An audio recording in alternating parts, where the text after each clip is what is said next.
Luto na ang baon. Ilipat natin dito sa aking lalagyan. Ayan, ganyan. Ito yung chicken tikka. So, marami-rami to kasi hanggang alas 10. Ayan. Tanghalian, hapunan na to. So, patatas lang yung ano.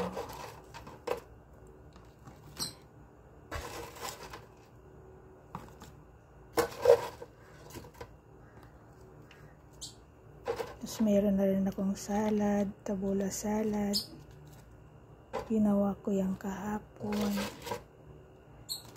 So, ayan.